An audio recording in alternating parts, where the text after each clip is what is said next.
Today, I want to share some simple thoughts with you.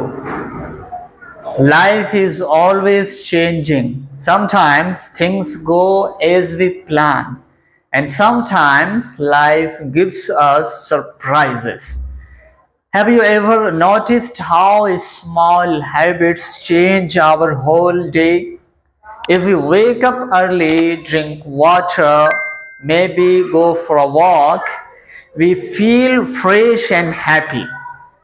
But if we wake up late, rush in the morning, the whole day feels heavy. It means small choices can make a big difference. Do you know our mind also talks to us all the time? Sometimes it says you can do this, and sometimes it says no, you are not good enough. But our life depends on which voice we listen to. If we listen to positive thoughts, we grow. But if we listen to negative thoughts, we stop moving forward. And when we talk about growth, there is a very important skill, that is communication. In today's world, communication is not complete without English. And English is not only a school subject, it is a tool, a key that opens many doors. With English, you can connect with people from different countries, learn knowledge, and find better jobs and business opportunities. So, my conclusion is simple. If you want to improve yourself, learn English.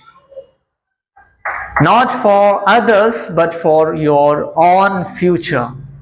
Because English will give you confidence, open doors, and help you reach new heights. So if you think I am right, let me know in the comments and say yes.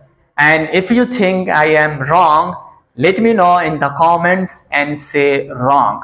And if you want to add something else, you can describe it in the comments and become witness that you are watching my videos. And if you find this video fruitful, don't forget to like, share and comment and subscribe to my YouTube channel. And if you are watching this video on Facebook, follow me for more. See you in the next video. He didn't let language be his barrier. Instead, he turned it into his power. Later, he founded the Muhammadan Anglo Oriental College, which later became Aligarh Muslim University. Many people think I read perfect English before I speak. That's wrong. The truth is, no one speaks perfect English, not even native speakers.